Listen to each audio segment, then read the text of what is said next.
तो मैंने अपनी इस वाली वीडियो में बोला था आप अपना मुझे बेस्ट कैरेक्टर कॉम्बिनेशन कमेंट में दो एंड मैं आपका कैरेक्टर कॉम्बिनेशन यूज करके रैंक पुश करूंगा और बताऊंगा कि कौन से कैरेक्टर कॉम्बिनेशन बेस्ट है। तो मैंने मोस्ट लाइक कमेंट पिक कर लिए हैं, तो आपके दिए हुए कैरेक्टर कॉम्बिनेशन बेस्ट है कि नहीं वो तो नहीं पता, लेकिन एक ऐसा कैरेक्टर कॉम्बिनेशन मुझे पता है जो कि बहुत ही तगड़ा है। अगर आप रश करके खेलते हो या फिर आप बहुत ज्यादा अटैक करके खेलते हो तो ये कैरेक्टर कॉम्बिनेशन आपके लिए कमाल का होगा। लेकिन उससे पहले देख लेते हैं लुमन जैद का कैरेक्टर कॉम्बिनेशन। तो इनके कैरेक्टर कॉम्बिनेशन में है क्रोनो, ओथो, वुल्फ्रा, जोसेफ और रॉकी पैटवी, और इनका कहना है ये ऑल टाइम के लिए बेस्ट कैरेक्टर कॉम्बिनेशन है। तो जल्दी से मैं इनका कैरेक्टर कॉम्बिनेशन लगा लेता हूँ। एंड जैसे कि आपको पता होगा मैं अपने सब्सक्राइबर के साथ ग्रैंड मास्टर के लिए पुश कर रहा हूँ सीएस में, तो मैंने सोचा क्यों ना अपने सब्सक्राइबर से भी पूछ ले कि क्या वो ये कैरेक्टर कॉम्बिनेशन लगाना चाहेंगे। और गजब की बात तो ये है कि सभी के सभी मान गए और सभी ने सेम कैरेक्टर कॉम्बिनेशन लगा लिया। तो अब मैं 5 मैचेस खेलूंगा एंड उसके बाद मैं आपको बताऊंगा कि इन 5 मैचेस में मेरा क्या एक्सपीरियंस रहा और 5 मैच में से मैं कितना मैच जीत पाया ये कैरेक्टर कॉम्बिनेशन यूज करने के बाद। तो एक टाइम था कि क्रोनो कैरेक्टर लेने के लिए सारे प्लेयर्स पागल हो रखे थे, लेकिन अभी कोई पूछता भी नहीं है। लेकिन इस क्रोनो कैरेक्टर की वजह से मैं तो भाई बहुत बार मरने से बचा हूं। जैसे कि इस क्लिप में देखो तो एक एनिमी का फायर आ रहा था, तो उस वक्त मैं जल्दी से थोड़ा आगे जाता हूँ एंड एक एनिमी यहाँ ऊपर दिखता है, इसे मैं थोड़ा बहुत डैमेज देता हूँ, बट वो कवर में चला जाता है, इसलिए मैं थोड़ा और आगे जाता हूँ एंड फिर जब मैं उस पर थोड़ा सा डैमेज देता हूँ तो वो नॉक हो जाता है एंड तभी मुझे बहुत सारा डैमेज पड़ता है, बट मैं जल्दी से क्रोनो ऑन कर लेता हूँ और क्रोनो की वजह से मैं बाल बाल बचा क्योंकि मेरे पास एक भी ग्लू वॉल नहीं थी यहाँ पे। एंड गाइस आपको भी ऐसा लगता है कि वुल्फा कैरेक्टर की स्किल अब ज्यादा काम नहीं कर रही? इस वाले मैच की क्लिप देखो, यहाँ पे एक एनिमी कंटेनर के पास होता है जिसे मैं थोड़ा बहुत डैमेज देता हूँ, उसके बाद जब स्कोप ओपन करके उसे हेडशॉट मारता हूँ तो सिर्फ 95 का हेड लगता है। वो तो अच्छा हुआ यहाँ पे भी मेरे पास क्रोनो था, वरना यहाँ पे भी मैं नॉक हो जाता। एंड हाँ, एक और चीज आपको मैं बताना भूल गया, मैंने अपने सब्सक्राइबर्स को कहा था कि अगर आप ये कैरेक्टर कॉम्बिनेशन यूज करना चाहते हो तो आप कर सकते हो एंड 2-3 मैच बाद अगर आप अनकंफर्टेबल होते हो, अच्छे से नहीं खेल पा रहे इस कैरेक्टर कॉम्बिनेशन के साथ,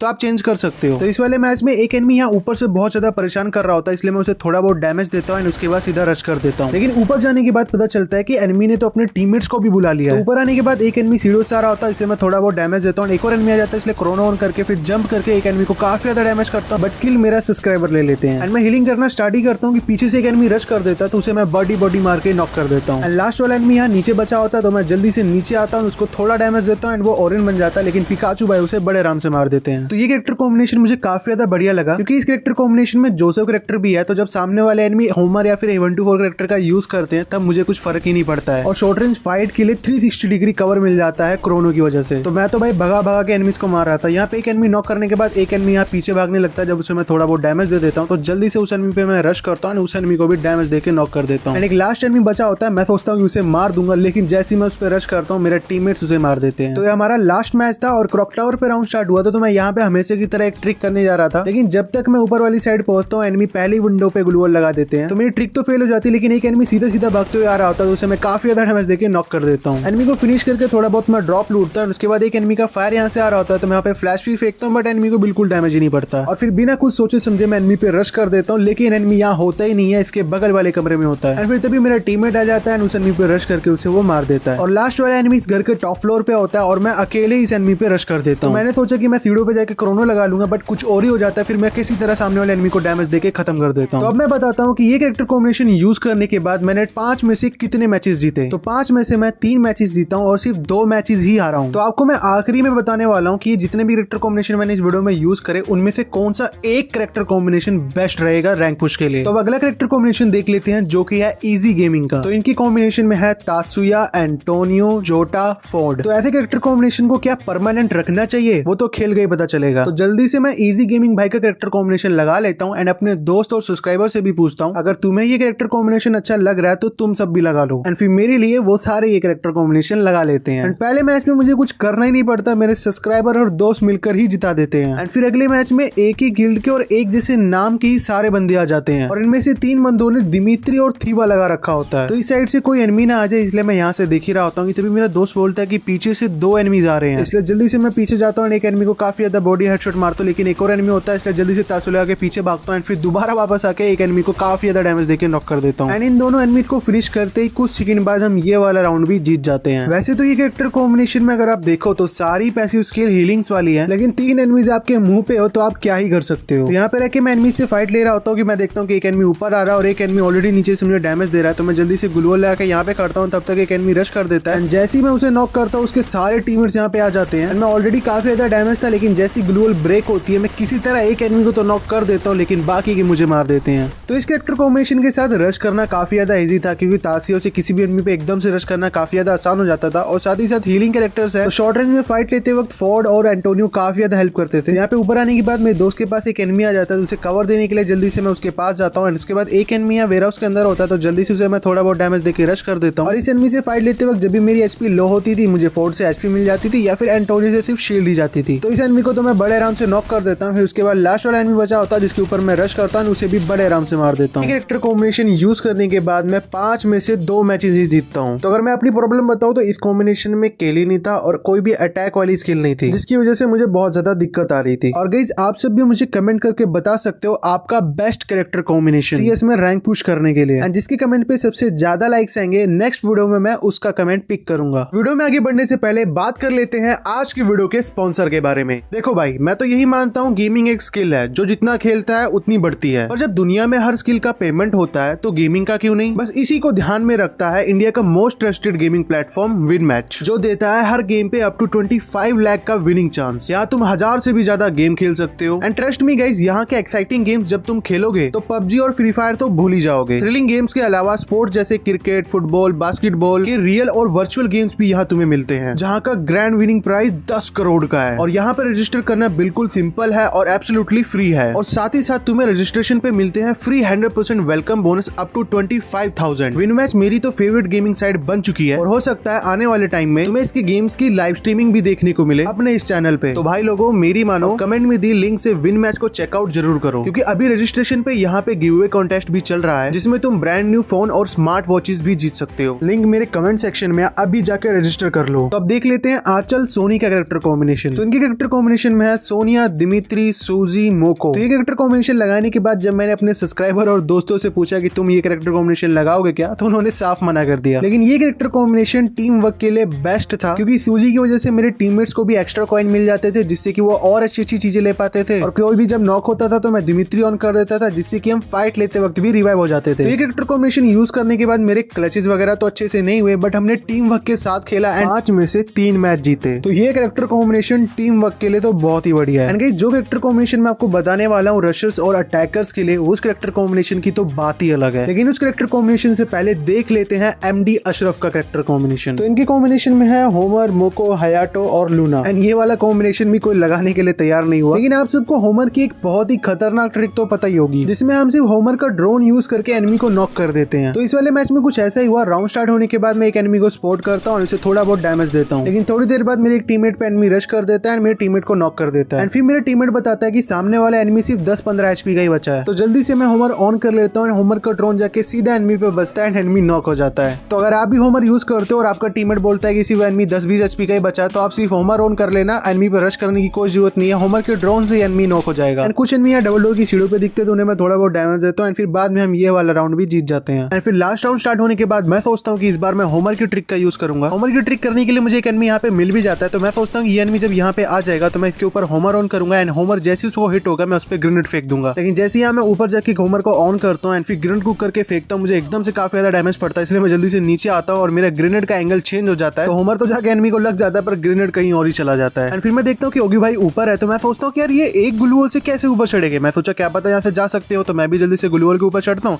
बट यहाँ से ऊपर जाने के फिर मुझे रास्ता ही नहीं आ रहा था। और मैं ओगी भाई से पूछता हूँ तो वो कहते हैं कि एक ग्लूवॉल थी पर वो टूट गई है। और तभी एक एनिमी ग्रेनेड कर देता है, जिससे मैं बहुत ज्यादा डैमेज हो जाता हूँ। फिर ओगी भाई एक तिगड़म लगाने की कोशिश करते हैं, वो स्मोक ग्रेनेड फेंक देते हैं, वो सोचते हैं कि स्मोक के अंदर रह के स्कोप ओपन करके सामने वाले एनिमीज को मारेंगे। और मेरे पास भी लेवल 3 की फार्मस थी, तो मैं भी काफी ज्यादा खुश हो जाता हूँ। लेकिन जब मैं स्मोक के अंदर जाता हूँ तो वहाँ पे कोई एनिमी नहीं दिखता है। मैं सोचता हूँ एक एनिमी तो मिल जाए जिसे मैं थोड़ा बहुत डैमेज दे सकूं। एंड एक एनिमी टनल के ऊपर चढ़ गया होता है, इसलिए जल्दी से मैं सारे रास्ते बंद कर देता हूँ। एंड फिर एनिमी रश कर देते हैं, तो जल्दी से मैं होमर ऑन कर लेता हूँ, लेकिन सामने वाला एनिमी होमर से बच जाता है, लेकिन उसे मैं फार्मस से काफी ज्यादा डैमेज देके नॉक कर देता हूँ। एंड फिर शुभ भाई नॉक हो गए होते हैं, तो मैं जल्दी से उन्हें रिवाइव देने जाता हूँ, तभी एकदम से नीचे एनिमी आता है, तो उसे मैं काफी ज्यादा डैमेज देता हूँ, किसी तरह उसे नॉक कर देता हूँ। लेकिन यहाँ पे मेरी एचपी 10-11 की बचती है और मेरे पास मेडी भी नहीं होती और पीछे से जोन भी आ रहा होता है। मैं जल्दी से भाग के यहाँ पे आ जाता हूँ, सामने मुझे एक एनिमी दिखता है, इससे मैं डैमेज नहीं कोशिश करता हूँ, बट वो AWM से मुझे नॉक कर देता है। तब लास्ट में ओगी भाई बचते हैं, उन्हें 1v2 करना है, वरना ये वाला मैच हम हार जाएंगे। एक एनिमी को तो ओगी भाई पहली मार देते हैं एंड फिर थोड़ी देर वो वेट करते ताकि उनका तात्सुया चार्ज हो जाए। एंड जैसी तात्सुया चार्ज होता है एकदम से रश करके लास्ट वाले एनिमी को भी खत्म कर देते हैं। तो आप सब भी वेट किया करो अगर आपका तात्सुया चार्ज नहीं है, क्योंकि रश करते वक्त तात्सुया बहुत ज्यादा काम आता है। तो मेरा लास्ट मैच था एमडी अशरफ के कॉम्बिनेशन के साथ, लेकिन इस मैच के सामने वाले 3 एनिमीज ने इतनी तगड़ी कैरेक्टर कॉम्बिनेशन लगाई होती ना, जो कि अनबीटेबल हो जाती है। एंड यही वो कैरेक्टर कॉम्बिनेशन है जिसका यूज करके आप बहुत ही खतरनाक तरीके से रश कर सकते हो और अटैक कर सकते हो। पहले आपको मैं खासियत बता देता हूँ कैरेक्टर कॉम्बिनेशन की। तो इस वाले मैच में जो सामने वाले एनिमीज थे उन्हें मारना बहुत ज्यादा मुश्किल हो रहा था। हम सामने वाले एनिमीज को हेडशॉट मारते थे पर वो फिर भी नॉक नहीं होते थे। उन्हें 200 से ऊपर का डैमेज देते थे फिर भी वो नॉक नहीं होते थे। हम ना ही उन्हें लॉन्ग रेंज में नॉक कर पाते थे ना ही उन्हें शॉर्ट रेंज में नॉक कर पाते थे। इतना ज्यादा तगड़ा कैरेक्टर कॉम्बिनेशन था उनका। इस क्लॉक्टर वाले राउंड में एक बार तो लगा कि चलो अब हम जीत जाएंगे उनसे। तो राउंड स्टार्ट होने के बाद जल्दी से मैं ब्लैक हाउस के ऊपर आ जाता हूँ। फिर मैं देखता हूँ कि नीचे मेरे टीममेट्स फाइट ले रहे हैं तो मैं जल्दी से विंडो से नीचे उतरता हूँ। फिर घूम के जब मैं घर के अंदर आता हूँ तो सामने ही 2 एनिमीज होते हैं। तो एक एनिमी को किसी तरह मैं नॉक करता हूँ फिर जल्दी से ग्लू वॉल लगा के इधर से भागता हूँ। फिर दूसरी तरफ से घूम के जब मैं अंदर आता हूँ तो सामने मुझे एक और एनिमी दिख जाता है। तो मैं जल्दी से उस पर फायर करता हूँ एंड वो नॉक हो जाता है। एंड इस एनिमी को फिनिश करते एक एनिमी मेरे पे रश कर देता है तो मैं जल्दी से यहाँ से भागता हूँ इधर कवर ले लेता हूँ। एंड फिर जब एनिमी दोबारा रश करता है तो मैं रेडी रहता हूँ। जैसे एनिमी आता है उसे मैं थोड़ा बहुत डैमेज देता हूँ। एनिमी काफी ज्यादा डैमेज हो गया था इसलिए मैं बिना गन रिलोड करे दूसरी गन स्विच करता हूँ। जल्दी से उस एनिमी पे रश करता हूँ उस एनिमी को नॉक कर देता हूँ। तो अब यहाँ पे 1v1 की फाइट बची थी इसलिए मैं कोई भी रिस्क नहीं लेना चाहता था। इसलिए जल्दी से होमर ऑन कर लेता हूँ ताकि अगर एनिमी मेरे पे रश करे तो वो होमर में फंस जाए। लेकिन एनिमी रश नहीं करता है तो नॉक हुए एनिमी को मैं ग्रेनेड से फिनिश कर देता हूँ। तो अब जोन नीचे वाली साइड बन रहा था तो जल्दी से मैं नीचे आ जाता हूँ। एंड मैं बहुत ही गलत जगह पे खड़ा हुआ था तो और सामने ही एनिमी भी आ गया था तो मुझे किसी तरह घर के अंदर जाना था। तो मैं जल्दी से जिगजैग करके जंप जूम करके यहाँ पे पहुंचता हूँ पर मैं काफी ज्यादा डैमेज हो जाता हूँ। लेकिन इसका बदला भी मैं ले लेता हूँ। एंड जोन मेरे काफी ज्यादा पास था और आगे ज्यादा जोन था तो मैं जल्दी से घर के अंदर जाता हूँ होमर ऑन करके। एंड एनिमी आने की कोशिश करता है उसे मैं काफी ज्यादा डैमेज देता हूँ बट वो मुझे ही पैक कर देता है। तो अब यहाँ पे देखो मैंने इसे कितना ज्यादा हेडशॉट मार के डैमेज किया है। लेकिन बाहर आके जब मैं इस एनिमी को और डैमेज देता हूँ ये तब भी नहीं मरता है क्योंकि इसका कैरेक्टर कॉम्बिनेशन ही ऐसा था जो इसे बहुत ज्यादा एचपी दे रहा था। तो ये वाला मैच तो हम हार जाते हैं क्योंकि ऐसे कॉम्बिनेशन वालों को हराना थोड़ा मुश्किल हो जाता है अगर तीनों प्लेयर्स यूज कर रहे हो। अब मैं आपको बताता हूँ कि ये एनिमीज कौन सा कैरेक्टर कॉम्बिनेशन यूज कर रहे थे। लेकिन उससे पहले मैं आपको बता देता हूँ कि एमडी अशरफ का कॉम्बिनेशन यूज करने के बाद मैंने 5 में से 4 मैचेस जीते। तो एनिमी कैरेक्टर कॉम्बिनेशन में यूज कर रहे थे एक्साइन, केली, शानी, एंटोनियो। मतलब ये कैरेक्टर कॉम्बिनेशन अगर आप शॉर्ट रेंज में फाइट ले रहे हो ना तो बहुत ही ज्यादा तगड़ा है। और इसी चीज को जानने के लिए मैं और ओगी भाई ये कैरेक्टर कॉम्बिनेशन लगा लेते हैं। उसके बाद जो हमने लगातार मैचेस जीते हैं ना वो आपको मैं दिखाता हूँ। तो इस वाले मैच में 3-0 का स्कोर चल रहा था और शुभ भाई को एक एनिमी नॉक कर देता है। तो जल्दी से मैं उनके पास जाता हूँ एंड जैसे मुझे एनिमी दिखता है मैं जाइन की एबिलिटी ऑन कर देता हूँ। तो अब यहाँ पे मुझे जाइन से 60 एचपी मिल जाती है। एंटोनियो से मुझे जो एक्स्ट्रा शील्ड मिल रही है वो तो मिल ही रही है। शानी से भी मुझे एक्स्ट्रा शील्ड मिल जाती है क्योंकि मैंने अभी एक एक्टिव स्किल यूज करी है। तो अभी के टाइम मेरे पास 300 या फिर 300 प्लस एचपी है। तो अब आप बताओ क्या 200 एचपी वाला एनिमी मुझे मार पाएगा? खाली पैदा नहीं होता। मैं बड़े आराम से सामने वाले एनिमी को मार देता हूँ। इस एनिमी को मारने के बाद मैं ड्रॉप वाले एनिमी के पास आ जाता हूँ। मैं फाइट नहीं लेना चाहता तो इसलिए मैं जल्दी से अर्पित के पास वाले एनिमी पे रश कर देता हूँ एंड उस एनिमी को भी बॉडी और हेडशॉट मार के बड़े आराम से नॉक कर देता हूँ। फिर लास्ट वाला एनिमी इस ब्लू कंटेनर के अंदर होता है तो मैं सोचता हूँ इसे वन टैप मारूंगा। जैसे मैं रश करता हूँ उसे वन टैप मार के खत्म कर देता हूँ। क्या आपको क्या लगा वन टैप हेडशॉट मारूंगा? हाँ सोचा तो मैंने भी यही था पर लगा ही नहीं। तो इस क्लिप में देखो अगर यहाँ पे मेरे पास ये कैरेक्टर कॉम्बिनेशन नहीं होता तो मैं एनिमी को नहीं मार पाता। तो सामने मेरे एक एनिमी होता है उसे मैं काफी ज्यादा डैमेज देता हूँ बट वो भी मुझे काफी ज्यादा डैमेज कर देता है। तो मैं जल्दी से जाइन की एबिलिटी ऑन करता हूँ फिर अंदर से आके उसे थोड़ा बहुत डैमेज देकर नॉक कर देता हूँ पर वो भी मुझे नॉक कर देता है। ओगी भाई ने भी ये कैरेक्टर कॉम्बिनेशन लगा रखा होता है तो वो भी बड़े आराम से सामने वाले एनिमी को मार देते हैं एंड ये वाला राउंड हम जीत जाते हैं। तो बाकी के जो कैरेक्टर कॉम्बिनेशन हमने यूज करे उनसे हमने 4-3 से बुया करा या फिर 4-2 से बुया करा या फिर हम कई बार मैचेस भी हार रहे हैं। लेकिन ये कैरेक्टर कॉम्बिनेशन यूज करने के बाद हम 4-0 से बुया कर रहे हैं। हमने कितने की स्ट्रीक बनाई वो बताने से पहले मैं आपको लास्ट राउंड की क्लिप दिखा देता हूँ। तो एक एनिमी शुभ भाई से फाइट ले रहा होता है तो नेड वहां पे मैं फेंक देता हूँ एंड जाइन की एबिलिटी ऑन करके बाहर आ जाता हूँ ताकि एनिमी मुझे मारने आए और नेड से मर जाए। एंड ठीक ऐसा ही होता भी है। फिर उसके बाद लास्ट के 3 एनिमीज यहाँ नीचे बचे होते हैं तो मैं जल्दी से पहले सारे एनिमीज की ग्लूवॉल तोड़ता हूँ एंड काफी सारी ग्लूवॉल्स तोड़ने के बाद फाइनली मुझे एक किल मिलता है और बचे हुए एनिमीज को मेरे टीममेट संभाल लेते हैं। एंड हम ये वाला मैच भी 4-0 से बुया कर लेते हैं। तो ये कैरेक्टर कॉम्बिनेशन यूज करने के बाद हमने 5 की स्ट्रीक बना ली थी और हम चाहते तो और भी बड़ी स्ट्रीक बना सकते थे लेकिन अगले ही मैच हम हार जाते हैं। तो अगर आप बहुत ज्यादा शॉर्ट रेंज फाइट लेते हो या फिर आपको रश करके खेलना बहुत ज्यादा पसंद है देन आप ये कैरेक्टर कॉम्बिनेशन जरूर यूज करना। आपको बहुत ही अच्छे रिजल्ट्स देखने को मिलेंगे एंड आप अच्छे से रैंक पुश भी कर पाओगे। और हाँ अगर आप अपने टीममेट्स को भी मना लेते हो ये कैरेक्टर कॉम्बिनेशन यूज करने के लिए तो और भी ज्यादा बढ़िया होगा। और बाकी के आपने जो कैरेक्टर कॉम्बिनेशन देखे सारी की सारी कैरेक्टर कॉम्बिनेशन बढ़िया थे। अलग अलग सिचुएशन पे हर कैरेक्टर कॉम्बिनेशन बहुत ज्यादा काम आता है। जैसे जाइन वाला character combination short range fights के लिए काफी अच्छा है तो वैसे ही दिमित्री वाला कैरेक्टर कॉम्बिनेशन टीम वर्क के लिए अच्छा है। तो आपका जो भी गेम प्ले स्टाइल है उस हिसाब से आप अपना कैरेक्टर कॉम्बिनेशन लगा सकते हो। और बाकी मैं तो जा रहा हूँ भाई अपने सब्सक्राइबर के साथ सीएस में रैंक पुश करने। और अगर आप भी साथ में खेलना चाहते हो तो व्हाट्सएप चैनल का लिंक मैंने डिस्क्रिप्शन में दे दिया है, वहां पे ज्वाइन कर लो। फिर मैं टीम कोड वहां पर देता हूँ तो टीम कोड से आप आ जाना।